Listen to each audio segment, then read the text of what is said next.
A security guard shoved a black CEO into a storage locker. He thought trapping a man in the dark would make him disappear. He didn't realize the one he locked away was far more dangerous in silence. Subscribe if you believe cruelty always underestimates its consequence. Had no idea that the man he trapped would soon have him locked out of a career. The moment the metal door slammed shut, Elias Ward's world became a coffin of echoing steel and darkness. The impact rattled the hinges, the reverberation bouncing back and forth like the lid of a sealed tomb. For a few seconds, all Elias could hear was his own breathing, measured, quiet, almost too calm. He didn't yell. He didn't pound. Instead, he sat against the cold wall of the storage locker, eyes adjusting to the pitch-black body still from instinct, not paralysis. Years ago, he'd spent 16 hours pinned under collapsed scaffolding in a factory accident. Ribs fractured, legs numb, his only companion the sound of dripping water. This was familiar. Outside, boots retreated over concrete. Then a voice, sharp, detached. "Trespasser secured," said Dane Harlow into his comms, his voice cracking faintly with adrenaline. "Storage Bay 3.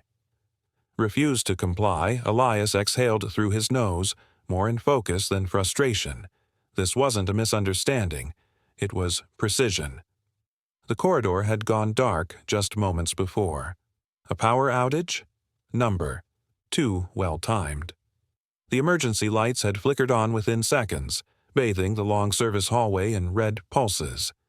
He had just passed between two sealed loading bays when he first heard the shift, bootsteps quickening behind him. Then came the voice. "Sir, you can't be here." The man had stepped out from behind a crate like a predator in a blind corner. Tall, wide frame, mid-40s, badge clipped tight to a matte uniform, Dane Harlow. A name Elias had never heard, but a face too intense to forget. "I'm cleared for this corridor," Elias had replied, holding up his digital badge without breaking stride. "Stravon Dynamics. Private shuttle scheduled at Gate C-17. Executive manifest." But Dane didn't even glance at the badge. His jaw tightened. "You think that little chip gives you authority over protocol?" The words weren't procedural. They were personal. Something behind the eyes, something bitter and bruised, had begun to twist. Elias recognized the look. He'd seen it in boardrooms, in protests outside his headquarters, even in courtrooms. Men who confused resentment for justice, who treated control like currency and used rules as weapons. "I suggest you step back," Elias said, his tone even. And that's when the guard lunged. No warning, no negotiation, just raw, impulsive force. Elias was shoved hard in the chest, stumbling backward. His shoulders struck the frame of the locker behind him, and before he could catch balance, the man yanked the handle, shoved him inside, and slammed the door.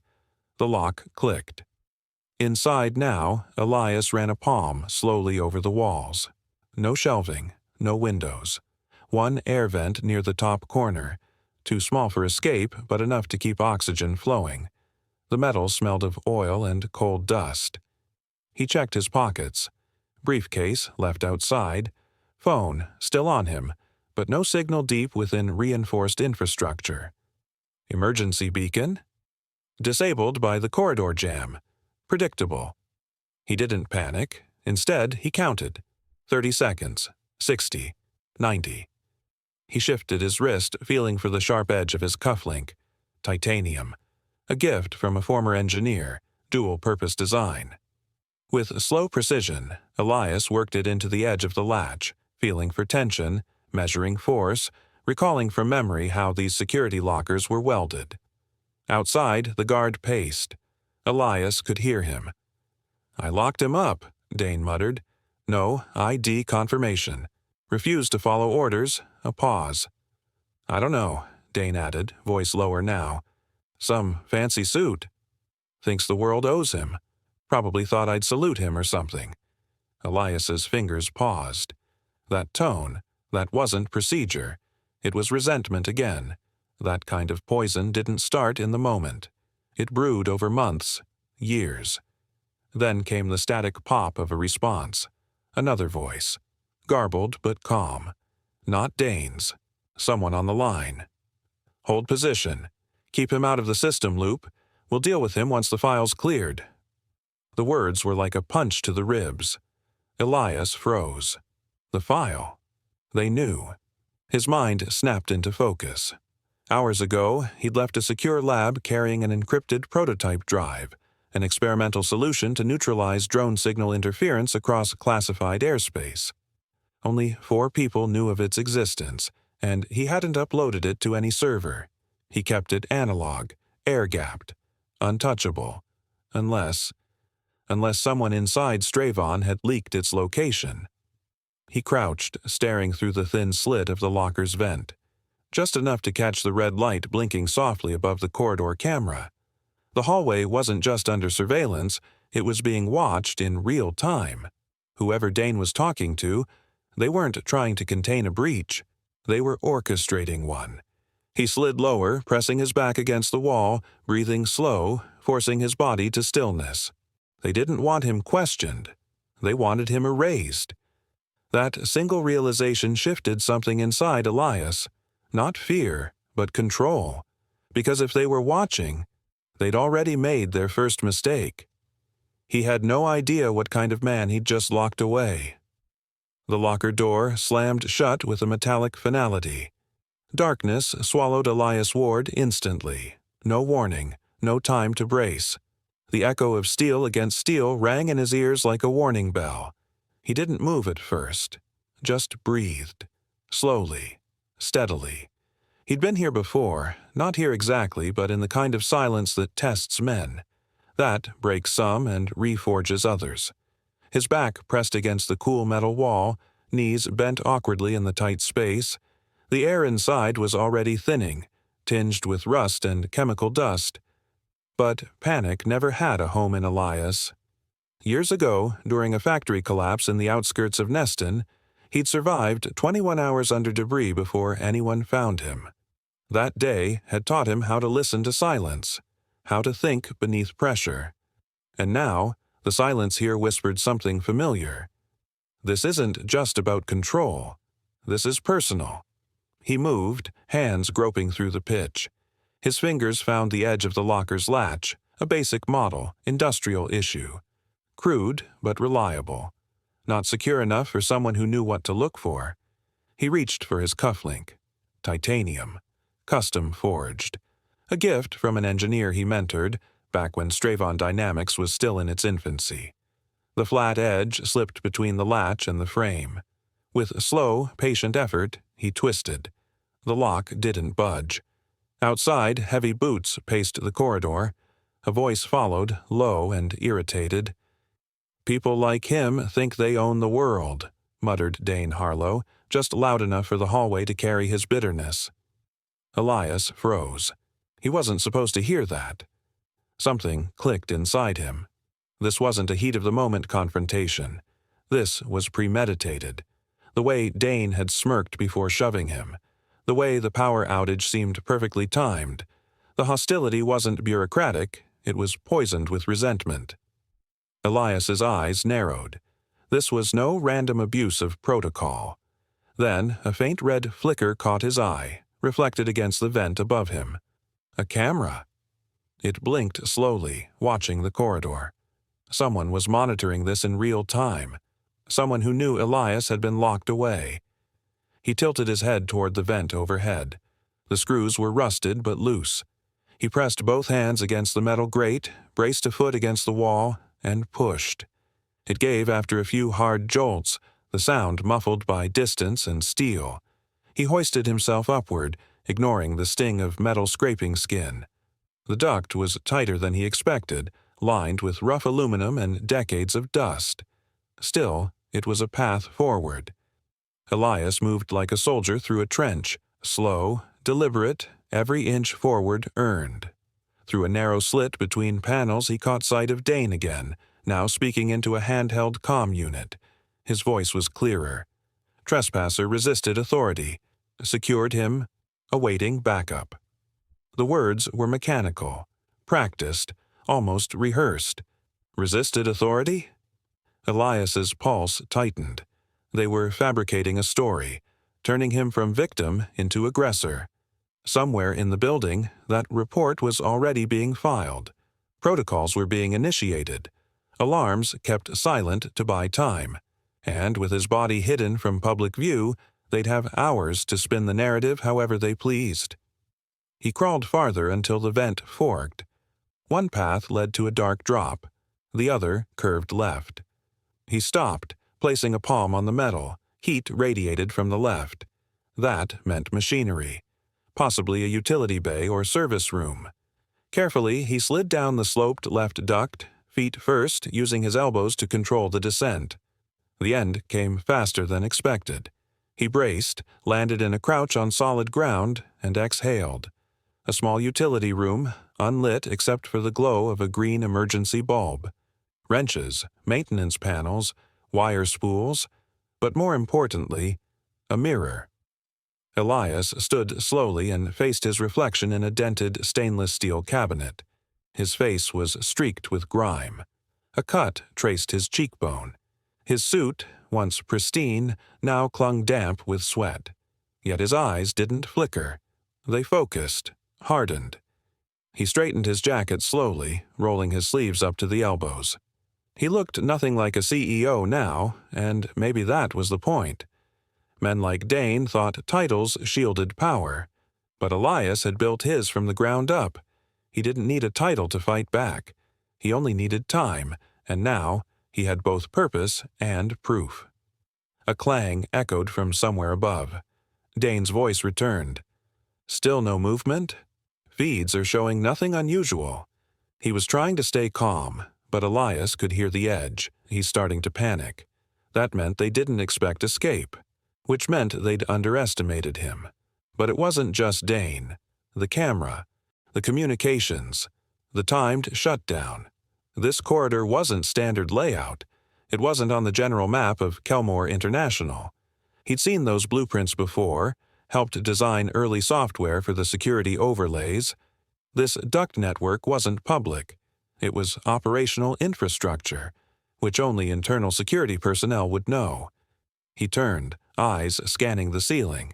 If Dane wasn't acting alone, then someone higher was involved. Someone who knew Elias would be here. Someone who had something to lose. He opened a maintenance locker in the corner, checking for tools, gear, anything useful. A discarded security jacket hung limply on a hook. Size too small. Still, it could help. He took it. He was done crawling. Elias adjusted the broken vent behind him, carefully placing it back so it appeared untouched. Then he stepped out of the room, blending into the maintenance hallway like he'd always belonged. Ahead, he could hear footsteps. He kept to the shadows. If they thought he was caged, that he'd stay down like some scared executive, they didn't know the man they'd just locked away. His hand tightened on the cufflink he still carried, not as a tool anymore, but as a reminder of what he'd already survived. If they wanted to corner him, they'd picked the wrong place to do it. The locker door creaked open with a groan of rusted hinges, revealing nothing but an empty, dark interior. Dane Harlow froze. His hand instinctively reached for the sidearm at his belt, but he hesitated. There was no sign of a struggle, no scuff marks, no bent vents, just absence. For a long second he stared into the void inside the locker, as if expecting Elias Ward to reappear like a ghost from the shadows. But there was only silence and the faint drip of water from a leaky pipe overhead. His heart pounded. The man he had locked inside, a CEO, a threat, a target, was gone. Dane's fingers clenched around his radio, bringing it to his mouth with a low hiss of static. "Control, this is Harlow. Subject's no longer in the locker. I repeat, the subject has escaped." His voice was sharp, but there was a flicker of uncertainty in it now. A brief pause followed. Then, through the grainy feed, a voice answered. Calm. Distorted. Mechanical. "Do not engage. Keep him in that wing until the file is removed?" The words landed like ice on Dane's spine. Removed? What file? Unseen behind the wall of the adjacent utility bay, Elias Ward stood motionless, his breath shallow, his entire body attuned to the vibration of sound through steel. He had been standing in silence for minutes, listening, waiting, not just for footsteps, but for answers. And now he had one. His mind raced. File. They're not after me. They're after something I have. He pictured the black carbon fiber briefcase he had left in the corridor before being ambushed. Inside it, buried beneath routine business documents and travel permits, sat a flash drive no bigger than his thumb. A prototype, untraceable, encrypted, experimental. His company's most advanced research, a system capable of neutralizing drone interference networks. It had taken 4 years to design. If that fell into the wrong hands, it wouldn't just disrupt military operations, it could dismantle global defense protocols. He swallowed hard, pushing aside the rising dread. This wasn't random. It wasn't personal vengeance anymore. It was strategic elimination. Dane's boots scraped against the tile floor, pacing. His flashlight flicked back and forth like a hunting dog searching for scent. Elias moved silently behind a tall mop cart, hidden in the shadows of the dim bay. The faint beam of the flashlight swung just inches from his knee. He held his breath. "I don't see movement," Dane muttered into the radio. "Must have crawled out through the ducts. Should I sweep the vents?" "Negative," came the response. "Just stall." Protocol, Phase 2, in effect. Prioritize the drive. Elias didn't wait to hear more. As soon as the flashlight drifted away, he slipped out from behind the cart, crouching low and silent. His dress shoes, soaked from crawling through ductwork, squelched softly on the floor, but he moved like a man trained for moments like this, not because he had ever been in combat, but because he had built systems for those who had. The corridor outside the utility bay was still dim, the emergency lights flickering in soft pulses. Shadows bent across the walls, distorted by the broken security feed looping from a nearby terminal. Elias stuck to the edges, careful not to cross into open view. His muscles burned from the crawl, but adrenaline carried him forward. He moved past a stack of supply boxes, stepping around a toppled wet floor sign, and reached the point where he'd last seen the briefcase. A beat of panic struck when it wasn't immediately visible, until his eyes caught the glint of carbon fiber near the edge of a maintenance bench. It had been kicked to the side during the earlier scuffle. Kneeling quickly, Elias unlatched the case, fingers trembling just slightly. The drive was still there, clipped inside the molded foam compartment. He let out a slow breath, not relief, just a moment of pause to assess the next move. Then his phone vibrated faintly in his inner pocket. He pulled it out, shielding the screen from light. Backup sync failed. Network access terminated. His stomach sank. They weren't just coming for the drive, they were erasing his entire digital footprint. If the backup servers were gone, then Thorne's people were already inside his company's internal systems, purging the research, overwriting logs, making it look like Elias had stolen his own invention. "This is a wipe," he whispered to himself, voice low and tight. "They're not just deleting the files. They're deleting me." Every step now carried the weight of betrayal. Every flickering light felt like a countdown. As he zipped the case shut and moved toward the corridor junction, his eyes scanned every corner, every reflection in the polished tiles, every overhead vent.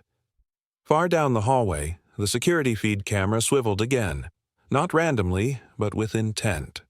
They were watching, waiting. His heart beat in his ears. His mind ran 2 steps ahead of his feet. They'll close the exits soon. Lock down the doors. Pin me like an animal. He ducked into an alcove near a stairwell entrance and drew a folded piece of reflective tape from his wallet. A simple tool, one he always carried. He peeled a strip and slapped it onto the security lens just as it turned his way. The screen feed would now be blinding white. That would buy him seconds. Nothing more. From behind, a sound, subtle, deliberate. A click. He turned sharply, but the hallway was empty. Still, he knew he wasn't alone. Not anymore. A whisper escaped his throat, low enough to disappear into the shadows but sharp enough to carry his resolve. They're not trying to detain me. They're trying to erase me. The room buzzed with the low hum of flickering monitors, static-filled screens displaying overlapping camera feeds from across the wing. Elias didn't waste a second. He stepped inside the dimly lit security checkpoint room, eyes darting across the console, the rows of grainy surveillance screens each showing a different corner of the restricted terminal. One monitor caught his attention immediately, Dane Harlow, pacing, flanked by two other men. Gage, stocky with a permanent scowl and a tactical vest far too tight, and Roran, taller, lean, and cold-eyed like a man who'd long stopped asking questions. Their movements were sharp, coordinated, not rent-a-cop casual, but trained, prepared. Elias's fingers brushed along the edge of the desk, feeling for the drawer he remembered from past walkthroughs. It clicked open with a soft snap. Inside, nestled between old lanyards and clearance tags, was a spare keycard. He pulled it out and scanned the room for the override terminal. His heart beat evenly, not fast, years of crisis discipline kicking in. He didn't flinch at the static or the distant thuds echoing down the corridor. He only had a minute, maybe less. He slid the card through the reader and entered a short line of code, a bypass sequence he'd once used during a server breach drill. The camera sputtered, then blinked out. 60 seconds. No more. The silence in the room felt thick now, disturbed only by the shifting metal of ductwork cooling above. He reached beside the door, grabbing a fire extinguisher mounted on the wall. It was heavy, solid in his grip. Not a weapon by design, but it would do. His mind didn't wander to the consequences. He was far past that. The only thought looping through him now was simple. Control the narrative, or be rewritten by it. The distant sound of boots came in unison, deliberate, confident. Gage and Roran were closing in. Elias slipped from the checkpoint into the hallway just as their shadows stretched across the wall. He ducked quickly into the storage bay again, slipping behind a low row of stacked plastic bins. The room smelled of metal and dust. One flickering overhead bulb swung slightly, casting shifting shadows across crates, coils of cable, and loose security gear. The door creaked open. Footsteps entered, cautious now. A beam of light cut across the room in slow arcs. "Clear on the left," Roran's voice murmured, tense but calm. Gage replied in a whisper, "Check the lockers." He could be hiding. Elias didn't move. His back pressed against the cool steel of a support beam, legs bent, fire extinguisher gripped tightly across his chest. He slowed his breathing, listened. Another set of steps approached, the heavier, stomping gait of Dane. He entered behind them, voice low and condescending.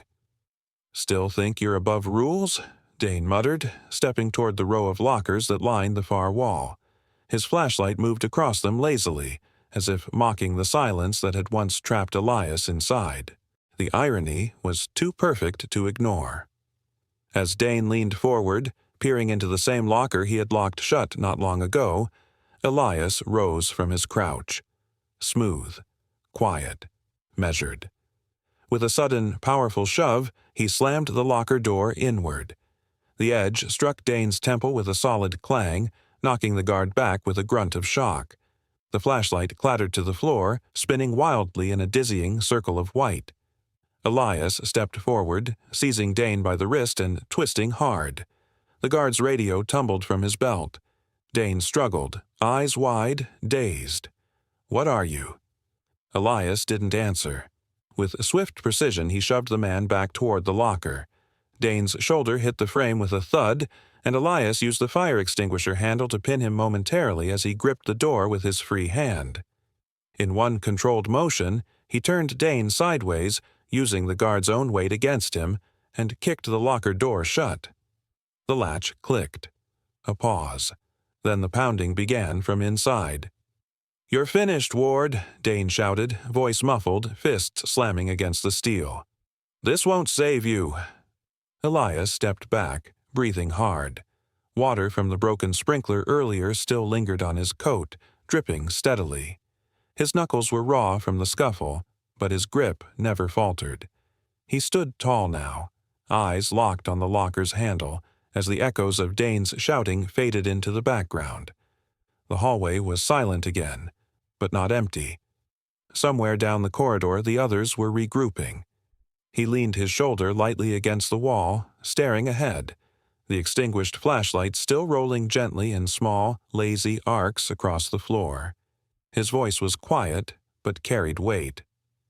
"Now, you know how silence feels." Dane pounded from inside the locker, fists slamming into steel, each blow echoing through the narrow corridor like a drumbeat of desperation and rage. His muffled voice roared behind the metal, words lost in a blur of fury, but the threat in his tone was unmistakable. Elias Ward stood motionless just outside the door, his chest rising and falling with steady precision. Sweat trickled down his temple, streaking through the grime on his face, but his eyes remained sharp, fixed not on the locker but on the terminal across the hall that emitted a low, steady hum. He could leave now. Run. Find an exit while the guards were scattered. But something deeper pulled at him, an instinct honed over years of survival and strategy. The encrypted prototype drive, the research. If they had gone through this much effort, then the breach wasn't a possibility anymore. It was already underway. His phone buzzed in his jacket pocket, a faint vibration that pulsed like a warning. Elias reached for it, thumb swiping the screen. One notification glowed. Backup sync failed. His breath caught. Someone was inside his network. Turning sharply, he strode toward the console near the opposite wall. The glow of its monitor flickered, pale blue illuminating the water-specked floor beneath his feet. He wiped his hands on his sleeves and tapped the keys quickly, a blur of movement born from muscle memory. The screen displayed a single, terrifying phrase. System. Purge initiated. Admin Thorn. A progress bar crept forward, every second a step closer to erasure. Not today, Elias muttered, his fingers flying across the keyboard. Lines of override commands blinked across the screen. He bypassed encryption with protocols he himself had designed. With one final keystroke, the purge halted mid-progress. But before he could exhale, a new window popped up in red. Silent alarm triggered. Elias froze for only a moment. It was enough. The corridor seemed to shift, quieter, heavier. The silence didn't feel like safety. It felt like the breath before a storm. Voices echoed faintly from the far end of the hallway. "He's in this wing," one barked. "He locked Dane up." "Find him," another answered. Elias looked around, his mind running ahead. He spotted the fire extinguisher leaning in the corner, the same one he'd used earlier. He gripped it, but not to fight. He had a different idea. Footsteps thundered closer. One set, Gage. Tall, aggressive, impulsive. Elias knew his type. He waited, back pressed against the wall near the terminal, his breathing controlled. Gage burst into the room, flashlight up, weapon holstered but hand twitching. He spotted Elias instantly and shouted, "Freeze!" But before Gage could raise his voice again, Elias turned and swung the extinguisher, not toward the man, but toward the wall. The canister struck a sprinkler pipe with a sharp crack. A second later, the pipe burst open, water gushing into the corridor in a violent spray. Gage flinched as droplets hit his face, blinking rapidly, caught between confusion and alarm. A mechanical buzz followed, the fire suppression system responding. Red strobe lights activated overhead, flashing in harsh rhythm. The blaring fire alert echoed through the empty terminal, setting off chain reactions. Door locks slammed into place one by one with magnetic clunks, sealing sections of the corridor. Elias dropped the extinguisher and backed into the corridor again. Water soaked through his sleeves, pooling at his feet. Gage shouted something over the alarm, but the words drowned beneath the chaos. Beyond the flashes of red, Elias could see the other guards scrambling, trying to locate the override. But they hadn't installed the system, he had. He knew exactly how long it would take for them to bypass the lockdown. 90 seconds. He glanced at the terminal. The purge was frozen. The files, at least some of them, were safe for now. But Thorne wouldn't stop here. That much was clear. Elias leaned his back against the drenched wall, eyes narrowing as Dane's pounding inside the locker resumed, slower now, but angrier. Water streamed past the base of the locker, trickling beneath the door like time running out. He could feel his heartbeat sinking with the tempo of the alarm. Loud, relentless. And still, he whispered to no one in particular, to the ceiling lights, to the leaking pipe, to the men who tried to erase him. If you want to erase me, you'll have to drown your own lies first. Water streamed across the floor, turning the dim corridor into a slick maze of trembling reflections. The sirens had not yet begun their full cry, but the pulsing red lights along the ceiling beat like a warning pulse through the air. Elias Ward pressed himself against the wall, his breath steady but shallow, his soaked shoes sliding across the polished tiles. The sprinkler system hissed above, raining down over scattered files and half-toppled carts. The world around him smelled of wet metal and ozone. He gripped his briefcase tight, still heavy, still sealed, and moved forward through the flooded hall as if navigating a dream filled with sirens and echoes. From behind, a faint metallic pounding rose, the unmistakable rhythm of fists against a locker door. Dane Harlow's voice carried through the water-heavy air. "You're finished, Ward. You hear me?" The shouts were blurred by the roar of sprinklers and alarms. Elias didn't answer. He knew anger like that. Anger that wasn't truly about the man in front of you, but the one in your reflection. He kept walking, his silhouette breaking into fragments across the reflective floor. Ahead, a maintenance sign flickered in and out. Elevator access. Restricted use. The light above it stuttered like a dying pulse. Then came the voice, steady, cold, and amplified. "Ward," it echoed through the corridor speakers distorted by static. "You've made a grave mistake." Elias froze mid-step. Water ran down his temples, dripping off his chin. "You had a chance to walk away clean," Red Thorne continued, his tone calculated, almost amused. The words struck deeper than any threat. Thorne didn't sound alarmed or desperate. He sounded in control. That confidence could only mean one thing. This was no accident of circumstance. The ambush had been planned. The false security report. The deliberate isolation of the wing. Even the power outage. It was all orchestration. Elias's eyes darted around the dim hallway. He needed information, something to confirm what instinct already screamed. His gaze locked onto a security tablet discarded beside an overturned cleaning cart, its cracked screen still glowing. He crouched beside it, shielding the faint light beneath his arm. Static bled across the feed until he swiped through to the internal surveillance network. Dozens of camera angles flashed past, empty corridors, sealed blast doors, flickering stairwells, until one image made him pause. Red Thorne sat in the operations hub, shirt sleeves rolled up, leaning toward a glowing terminal. Behind him, the curved wall of monitors pulsed with network schematics and deletion logs. Elias zoomed in. File names scrolled downward. Export Registry 14C, Drone Intercept Model, Ward Auth Keychain, each line vanishing as Thorne purged them. And there it was, the faint reflection of a grin on his face, a man enjoying the destruction of another's legacy. Elias's grip tightened around the tablet until his knuckles blanched. His mind moved quickly, too quickly to be consumed by rage. He saw the whole board at once. Thorne was using the breach as cover, planting falsified export data that would frame Stravon Dynamics as a national threat. Once the purge completed, the evidence would point back to Elias. Headlines would do the rest. Disgraced CEO caught in espionage scandal.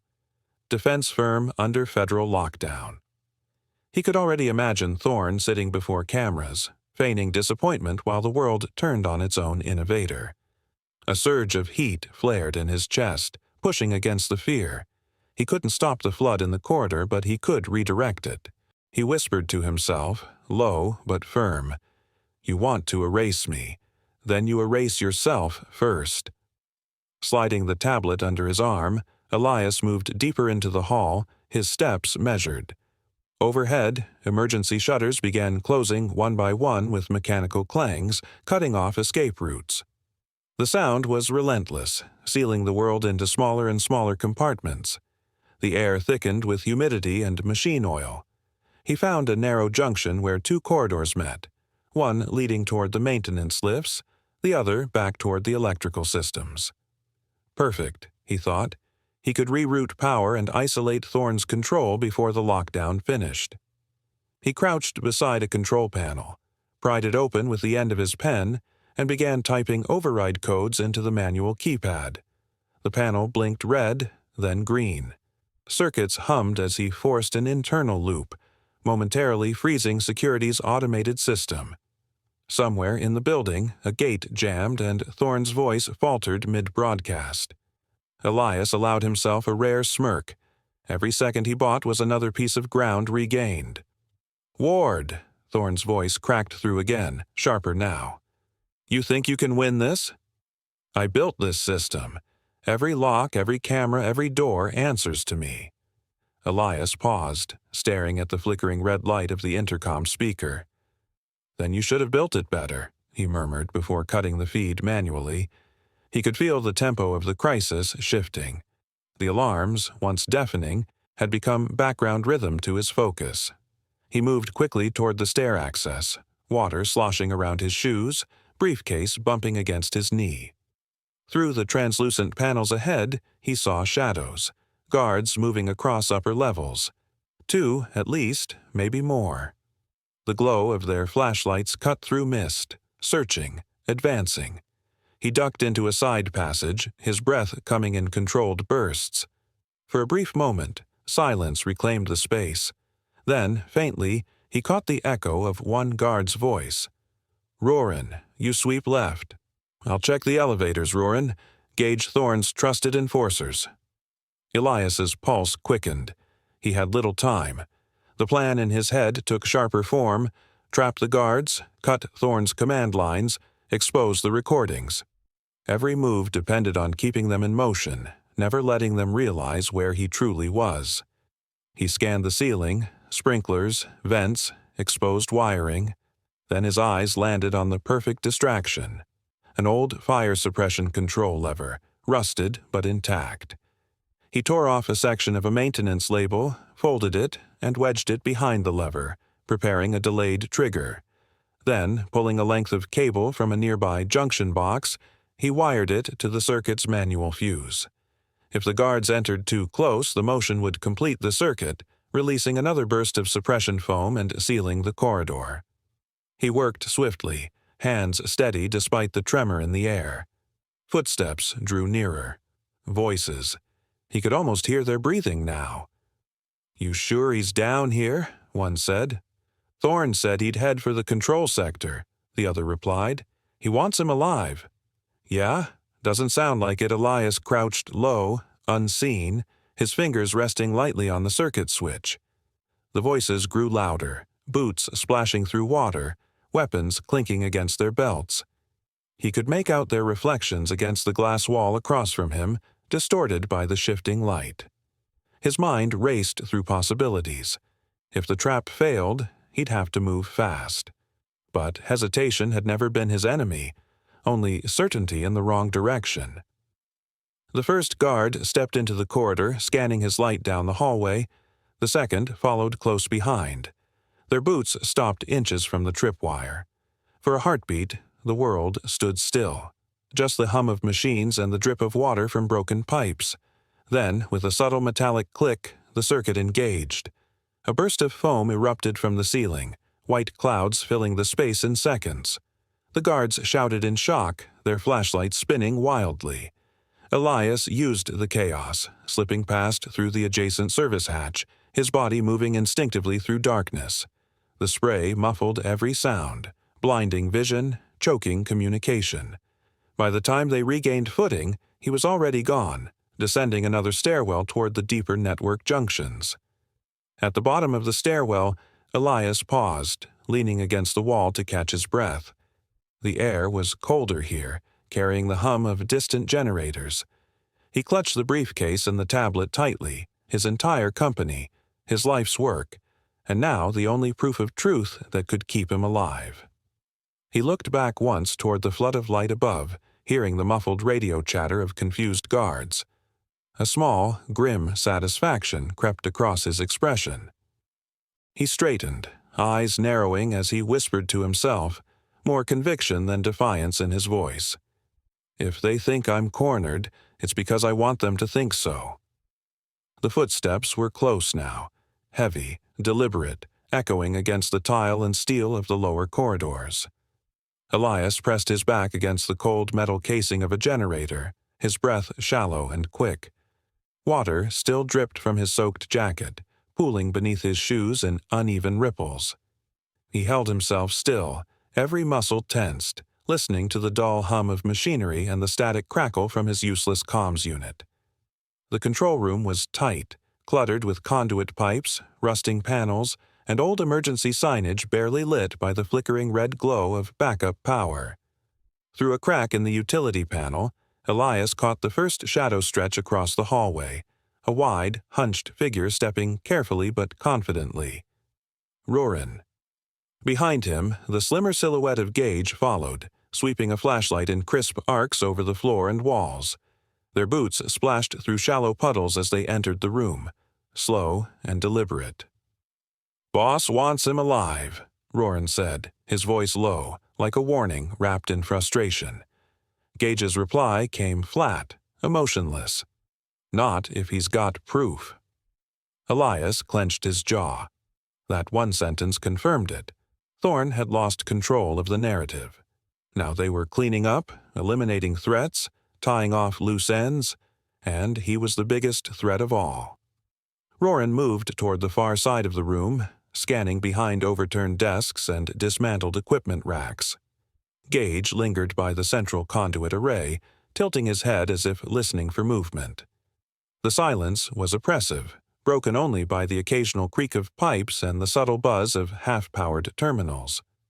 Elias looked down at the metal wrench resting near his boot, heavy, solid, a tool turned weapon. He didn't need it for violence. He needed it for time. He reached down carefully, fingers brushing the damp concrete, and flung the wrench with precision toward the back wall. It clanged against a hanging chain, then bounced off a steel grate, creating a sharp echo that fractured the tension like glass. "What was that?" Roran turned sharply. "Back left," Gage said, raising his flashlight and stepping forward.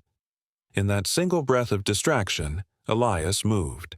He surged from behind the generator, reaching the circuit breaker panel near the door. His hands flew over the switches, guided by muscle memory and years of design knowledge. These were his company's systems. He knew them like the back of his hand. He flipped the final breaker with force. The room plunged into total darkness. Panic followed. Elias ducked low as Roran shouted, "He killed the lights!" Gage cursed under his breath, but the sound was swallowed by the chaotic shuffle of boots and the metallic thud of a chair being knocked over. In the dark, every step was a guess. Elias stayed crouched, using the wet floor as a guide, moving silently toward the center of the room. A beam of light from Gage's dropped flashlight rolled across the floor in a dizzy arc. It caught the outline of a boot. Elias lunged, tackling the leg and driving his shoulder into Gage's knee. The man cried out, toppling with a splash. Roran spun around toward the sound, but Elias was already on his feet again, grabbing a length of coil from the wall. He looped it fast around Gage's arms and yanked tight. The man struggled, spitting threats, but Elias's grip was firm. He'd restrained worse under worse. Then came the crash. Roran had found him. Elias saw the silhouette too late and braced just in time as the larger man slammed into him, driving them both into a stack of crates. Elias twisted mid-fall, catching Roran's arm and jamming his knee upward. The crack of impact echoed through the dark, followed by a pained grunt. The two wrestled, slipping in water and foam, fists swinging in staccato bursts. Elias took a punch to the ribs, another to the shoulder, but momentum turned in his favor when he hooked Roran's leg and flipped him backward into the crate wall. Without pause, Elias reached for a broken zip tie on the floor and wrestled it around Roran's wrist as the man flailed. He locked the other arm behind a pipe, cinching the tie until it clicked. Both men now lay bound, gasping, sprawled in the debris-strewn room as sparks flickered from a nearby junction box. Elias rose slowly, his chest heaving. He wiped a cut from his brow, blood smearing across his cheek. The emergency lights buzzed and then blinked on, one by one, casting a dull orange glow over the wreckage. The two guards groaned in frustration and defeat, lying tangled among wires and crates, their flashlights spinning uselessly on the floor. Elias stood above them, water dripping from his sleeves, face bruised but eyes unwavering. He looked around the control room, his control room, and let the silence settle.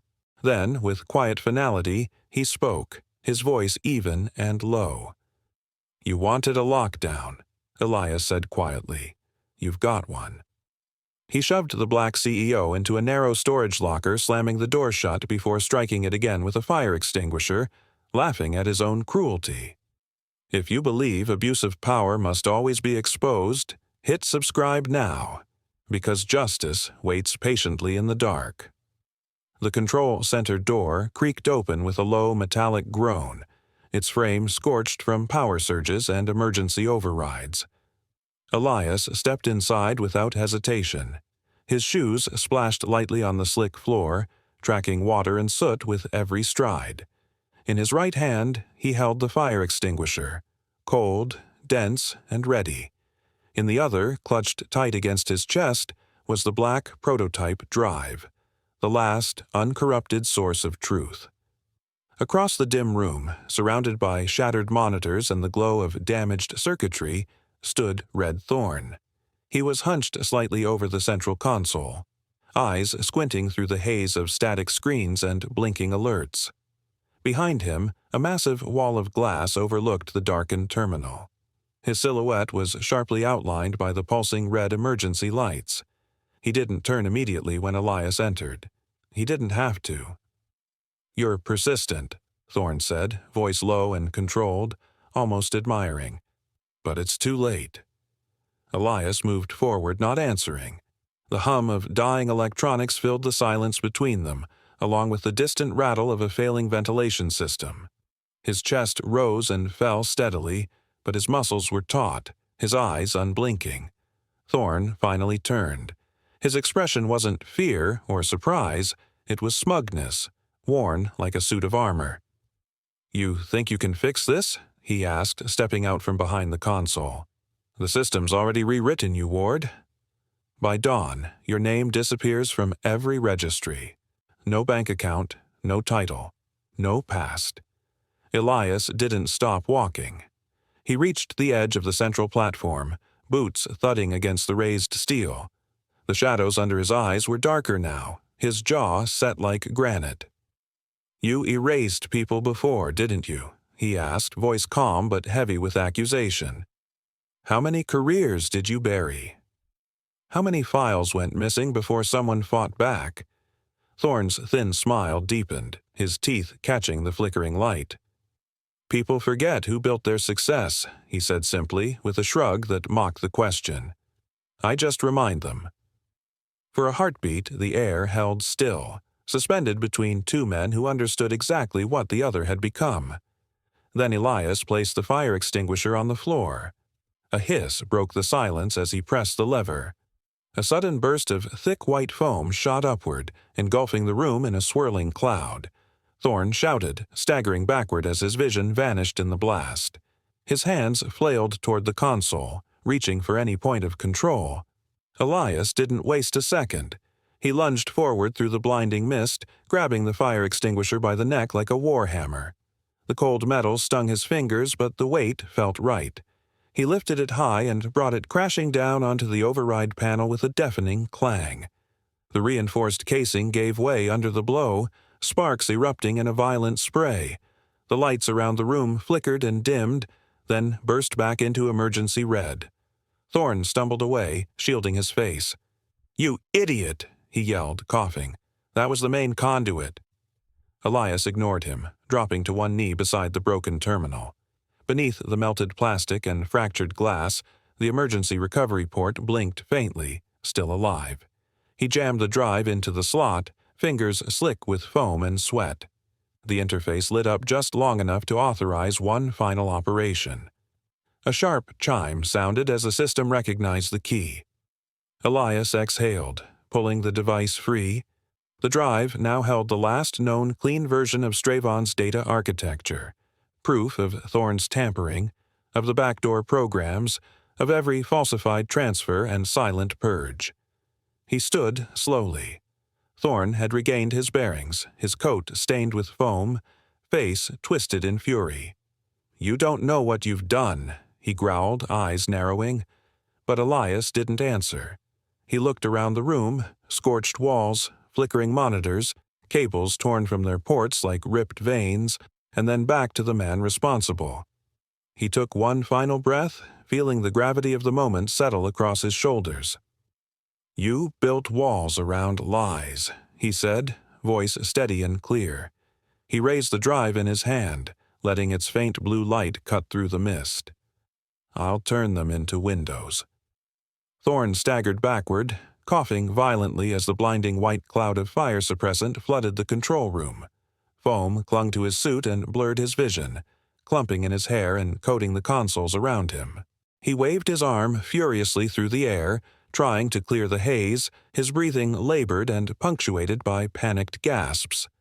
His eyes darted toward the corner of the room where his radio usually sat clipped to the edge of the desk, but it was gone. Then he saw it, crushed beneath Elias's boot. "You can't expose me," Thorne choked out, his voice trembling between fury and desperation.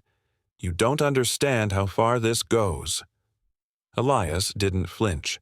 He stood calm and cold, foam still hissing from the extinguisher at his side. His shirt was soaked, torn at the shoulder, and a thin trail of blood ran down from his temple, but his grip on control had never been stronger. His eyes were fixed on Thorne like iron sights.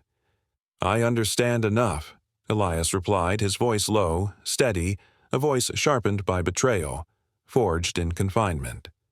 Without breaking eye contact, Elias pressed the concealed switch on his lapel, activating the final transmission. The feed, everything the microcamera had captured since his entrapment, began uploading to an off-site encrypted server. The footage showed the assault in the corridor, the false purge orders, the forged clearance logs, Thorne's direct orders to mislead and erase. One by one, every piece of the conspiracy began moving beyond their reach. Thorne's eyes widened as realization hit. "No!" He snarled and charged forward, foam still dripping from his face. His shoulder slammed into Elias with brutal force, sending him stumbling backward into a console panel. The edge struck Elias in the lower back, knocking the wind from his lungs. Sparks crackled as his body slid down the panel, the hum of electricity biting at his skin. Thorne lunged again, fist raised, but Elias reacted faster. He twisted, grabbing the fire extinguisher with both hands and swinging it backward in a tight arc. The metal base collided with Thorne's jaw and sent him crashing sideways into a reinforced cabinet embedded in the wall, the same design as the locker Elias had been trapped in earlier. The irony didn't just hang in the air, it pulsed through it like electricity. Dazed, Thorne tried to rise, but Elias was already on him. In one fluid motion, Elias shoved him fully into the steel compartment and kicked the door shut with a thunderous clang. The latch twisted beneath his hand, locking into place with a finality that echoed through the chamber. Inside, Thorne's muffled voice shouted out, rage bubbling through steel. "You'll regret this." Elias stood over the locker, his chest heaving with exhaustion. Foam clung to his arms, his shirt was torn, and blood still painted the corner of his mouth.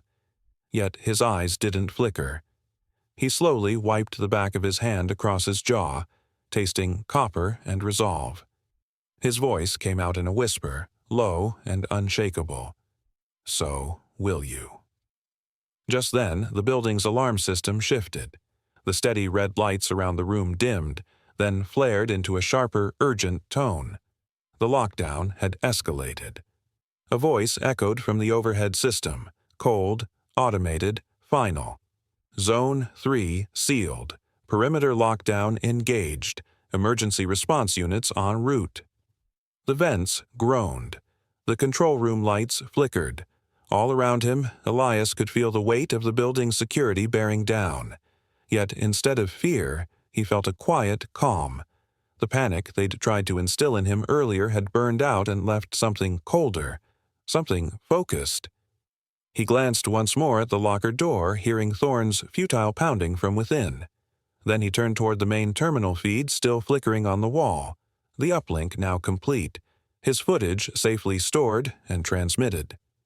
As the blare of sirens grew louder in the distance and emergency lights strobed through the foam-choked room, Elias stood tall, his silhouette framed against the chaos. Every scar, every bruise, every broken panel around him was proof, not of defeat, but of survival. And as he stepped away from the locker, the heat still radiating from the damaged console and the scent of ozone in the air, his voice barely rose above the noise. "The same steel that caged me now holds your corruption." The dent in the fire extinguisher was still warm. Elias Ward sat hunched on a medical stretcher, steam rising faintly from his soaked clothes as early morning light filtered through the emergency shutters of Kelmore International's flooded lower concourse. The chaotic siren blare of the fire alarms had been silenced, replaced by the low murmur of federal inspectors moving through the wreckage with disciplined efficiency. Emergency lights pulsed along the wet floor, casting ghostly reflections in every direction.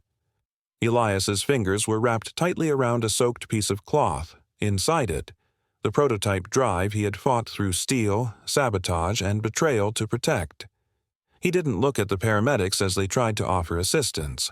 His eyes remained fixed on the far end of the terminal, where a sealed corridor led to the storage wing. It was where the betrayal had begun, where he had been shoved, caged, hunted. Now, behind that sealed wall, a reversal was underway. Boots splashed softly through shallow water. "Mr. Ward," came a voice, firm but respectful. Elias turned his head slowly. Colonel Miles Reen stood there in full tactical uniform, his posture straight despite the long night. The insignia on his shoulder marked him as Internal Defense Command, not local enforcement. His presence alone confirmed what Elias had suspected. The breach had triggered a federal-level response. "The footage you sent reached us mid-transit," Reen said, holding up a secured datapad. "Triggered an internal probe before we even arrived. Half the terminal's staff has been placed under immediate detention." Elias nodded faintly, his voice raw from smoke and exertion. "Make sure the records stay public. If it disappears, everything will repeat." Reen didn't answer right away. His eyes drifted to the cloth bundle in Elias's hands. "That the original drive?" Elias held it tighter, not out of fear, but reflex. "What's left of it?" Behind Reen, federal agents escorted 3 men in cuffs through the corridor, 2 security officers and 1 senior terminal administrator. Red Thorne had not yet emerged, but Elias knew he was in there. Somewhere past the collapsed beams and shattered security consoles, the man who had orchestrated the purge now sat bound behind reinforced steel, surrounded by the very system he once controlled. "Ward," Reen said, his voice lower now, almost contemplative. "You just dismantled a corruption ring built on your own technology." That's something Elias didn't reply. He looked away, not in avoidance but reflection. The words held weight, but they felt distant, like being praised for extinguishing a fire no one else had noticed until it threatened to burn the whole structure down. His gaze returned to the corridor, the water-soaked tiles, the trail of muddy boot prints, the small dent still visible on the side of a storage locker deep in the shadows. It was a mark left by an extinguisher. His extinguisher. The same one used to slam the control console, the same one that had sealed Thorne's fate. He could still hear the clang in his ears. He could still feel the moment shift.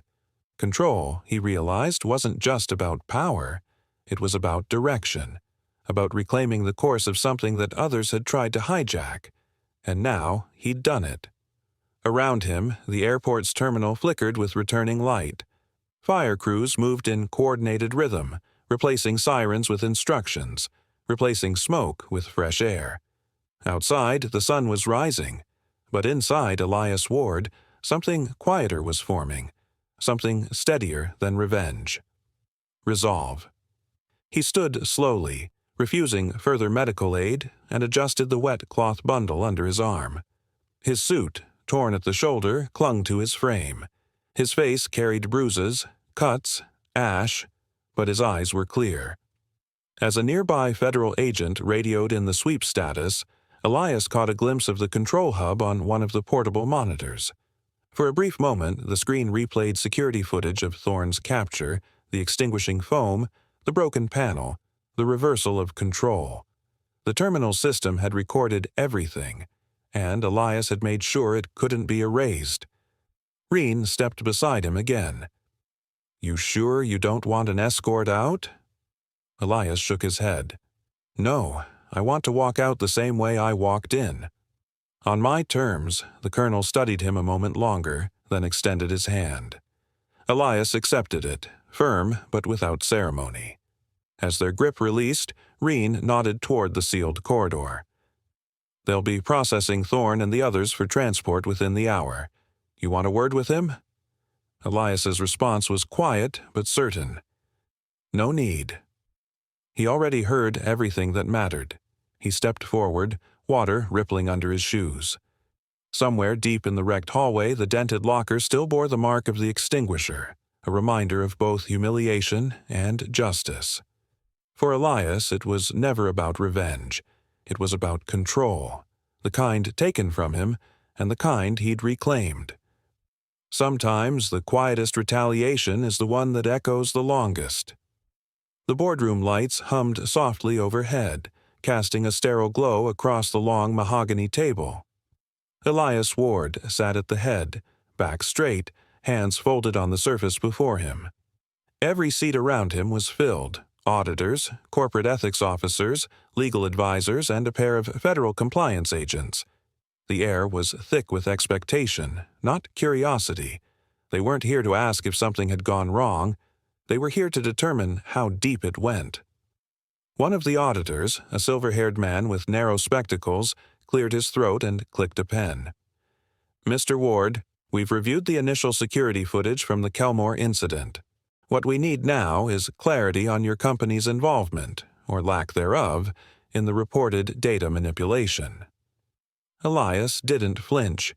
He reached into his briefcase and placed a black carbon case on the table. The latch clicked softly open. Inside, resting in dense foam, was the drive, his safeguard, his last defense, and their only window into the truth. "This contains a full mirror of our server logs," Elias said, voice calm but unwavering. "Pulled before the purge began. It includes internal access records, network reroutes, and a forensic timeline of every data breach that was masked over the last 18 months. A murmur rippled through the room.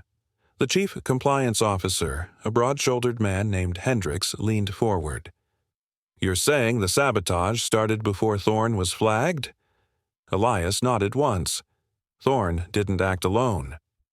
He built a network, a funnel of shell companies, false accounts, and off-site log replication. He used our own firewall codes to redirect patent registries into third-party databases. Quietly, systematically. The corruption didn't attack our system from the outside. It was bred from the inside, cloaked in routine approvals. One of the junior board members looked uneasy. "If this is true, why didn't you act earlier?" Elias let the silence settle for a moment before answering. "Because you don't investigate a fire while it's still being lit. You let it spread just long enough to see who brings fuel." He opened the drive and projected the contents onto the wall monitor. Line after line of encrypted logs scrolled across the screen, each entry time-stamped. each linked to a clearance level, each one bearing the fingerprints of betrayal. "What you're looking at," Elias continued, "isn't the work of a single man with a grudge. It's the scaffolding of a silent takeover. Thorne's goal wasn't money. It was control. He wanted to repurpose our interference neutralization tech, not for government contract use, but for private deployment, surveillance, drone repurposing, possibly even civilian suppression systems." Gasps and exchanged glances filled the room. He knew the only thing standing between that agenda and execution, Elias said, pointing to himself, was me. A slow-building tension took hold. The reality was dawning. The company's own invention, designed to prevent misuse of aerial systems, had nearly been turned into a tool for suppression. And if Elias had not survived Kelmore, that truth would have died in a storage locker. Hendricks stood, hand pressed on the table.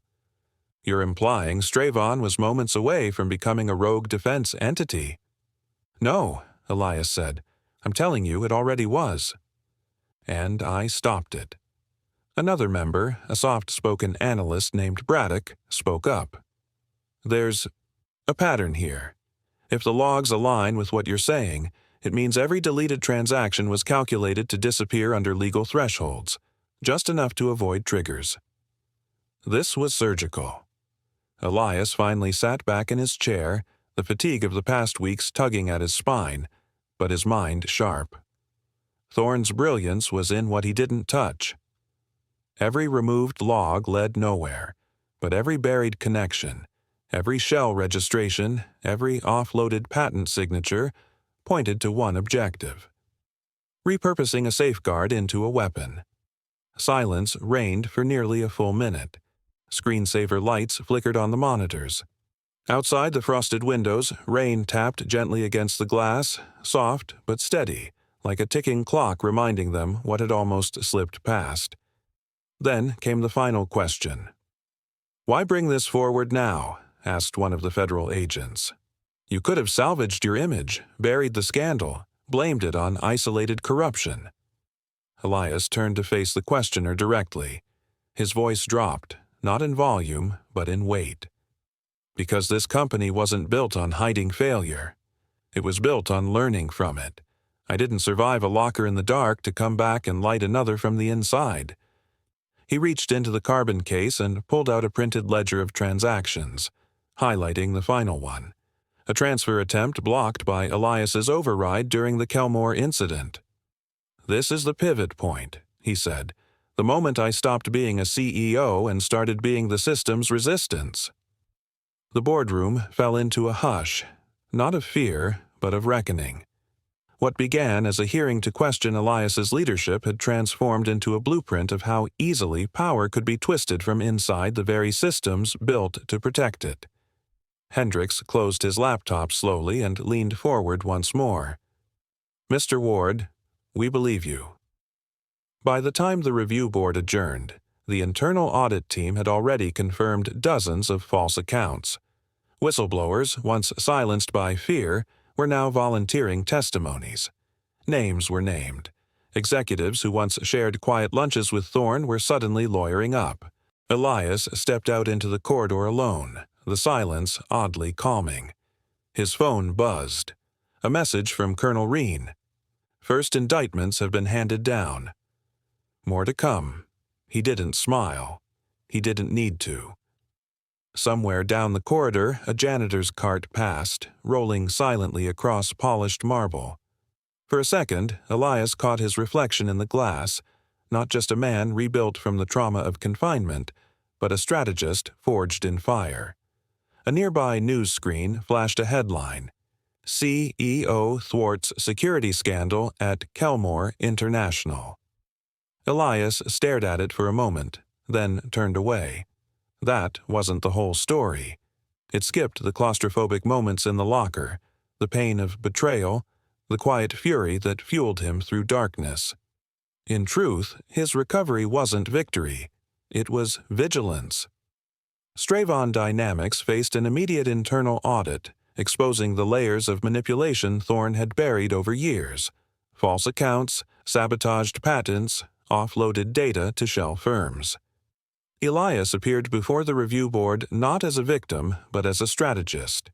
He defended his company with precision, showing how Thorne's network sought to weaponize his invention for private gain. The board members listened, silent, as Elias revealed his last safeguard, the drive that now contained proof of every deleted transaction. "The truth," he said, "isn't what they tried to hide. It's what they built to bury it." By the time the hearing ended, his authority was restored, and Thorne's ring of insiders had begun confessing one by one. The cost of silence had finally outweighed the risk of exposure. In every system, corruption forgets who designed the locks.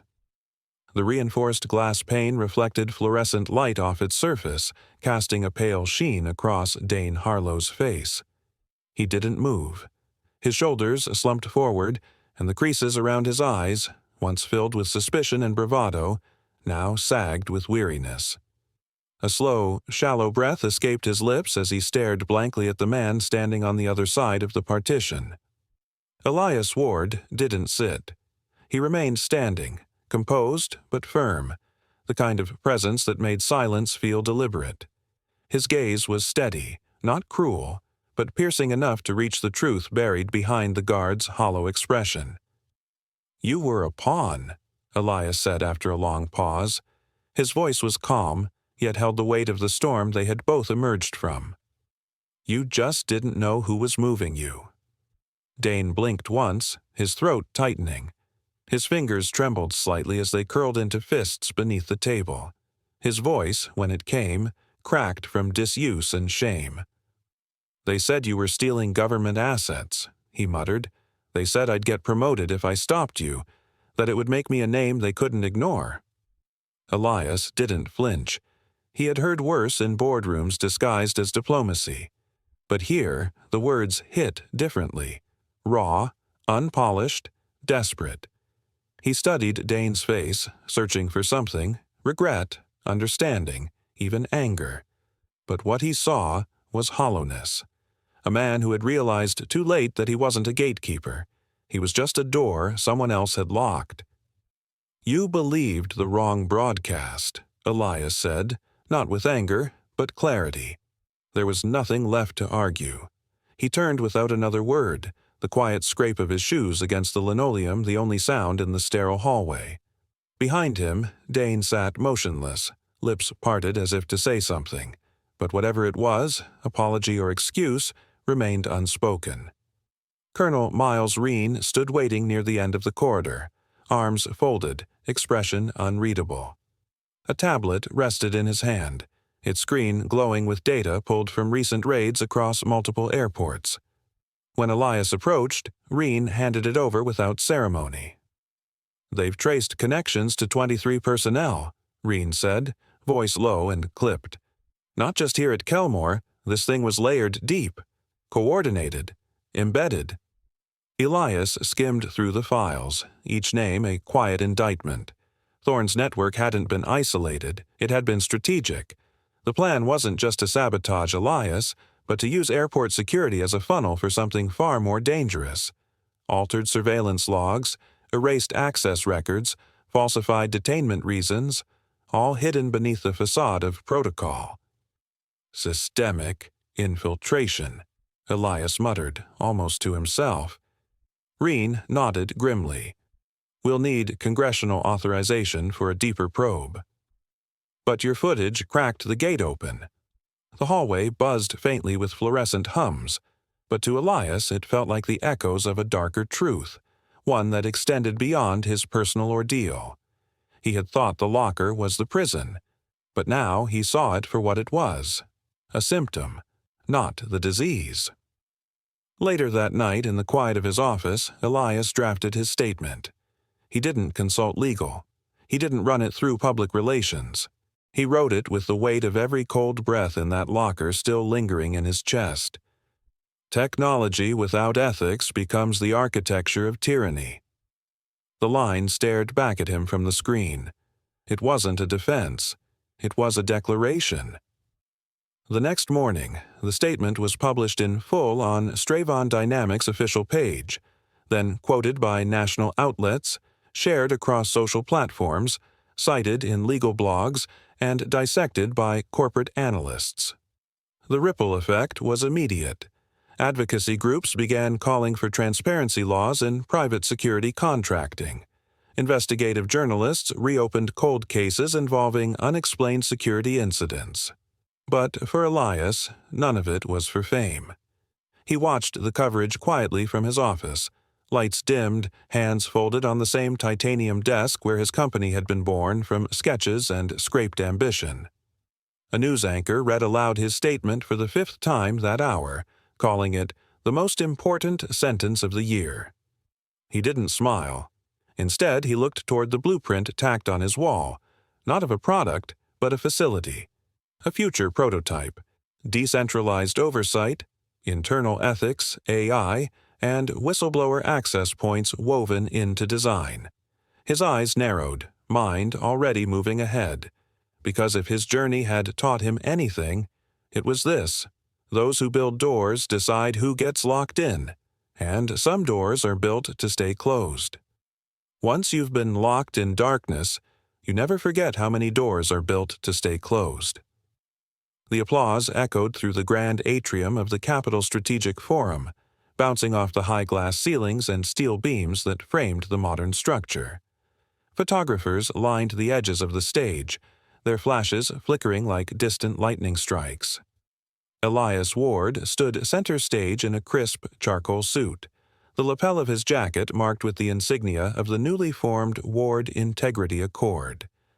As he adjusted the microphone, the faint murmur of conversation stilled into silence. His eyes scanned the crowd, engineers, federal agents, whistleblowers, tech executives, and journalists, every face reflecting a mix of hope, curiosity, or doubt. At the front row sat Colonel Miles Reen, arms folded across his decorated uniform, nodding subtly as if to say, "This is your moment. Own it." But Elias didn't begin speaking right away. Instead, his gaze drifted momentarily, not to the crowd, but inward. Behind his steady posture lived the memory of cold steel pressing against his spine, the suffocating silence of a sealed locker, and the fury that had ignited when he realized he was being erased. He had not forgotten. He had rebuilt everything from that moment forward. Back in the present, a murmur stirred behind the curtain. A young coordinator in a blue blazer whispered into his headset, gesturing to the tech crew.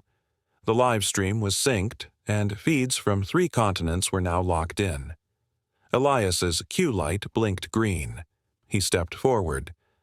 "This initiative," he began, his voice calm but edged with steel, "is not born from innovation, but from intrusion. Not from confidence, but from confinement." The words settled like weight across the auditorium. Behind him, the massive display screen lit up with the title, Ward Integrity Accord, Safeguarding Ethics in the Security Sector. The logo, a stylized lock cracking open into a window, symbolized not just transparency, but liberation. "This accord exists because the system that was built to protect us," Elias continued, "was used to bury us instead." As the audience listened, the lights dimmed slightly, and a looping reel played beside him. Footage from the internal investigation, blurred figures in hallways, time-stamped command logs, quiet testimonies from staff who had feared retaliation. A still image appeared, a dented fire extinguisher resting on a concrete floor beside a twisted locker door. Elias turned to look at it for a brief moment. His hands tightened slightly at his sides. "In that locker, I learned something I never expected. That silence has an echo, and sometimes that echo carries more power than noise ever will." A few in the audience leaned forward. Reen sat upright now, eyes fixed on Elias with something that bordered on admiration. He continued, pacing slowly across the stage. "The Ward Integrity Accord is not about vengeance. It is about vigilance. It is about ensuring that those who report abuse are not silenced, that those who protect systems are not punished for questioning them, and that those who misuse power, no matter how hidden their network, are held accountable. From the side of the stage, the head of the Federal Infrastructure Review Council, Director Nolan Vance, watched with folded arms. He had once dismissed Elias as an ambitious CEO with good optics. Now he was considering nominating him for a seat on the National Ethics Oversight Committee. The tension in the room shifted, not of conflict, but conviction. Something was changing. As the lights came back up, Elias invited the heads of the first pilot partner organizations to the stage, 3 men from the fields of transportation security, private defense analytics, and cyber logistics. Each man stood tall but humbled, aware that they were not just allies but stewards of a fragile restoration. After the handshake photos and brief signings, Reen stepped forward from the crowd. His voice was gravelly but sincere. "You turned an attack into a foundation," he said, his grip firm as he shook Elias's hand. Elias gave the faintest of smiles, the kind that hides more than it shows. "Foundations aren't built from comfort," he said. "They're built from what survived the collapse." As the cameras clicked, Elias's attention flickered, just for a heartbeat, to the past. The storage locker.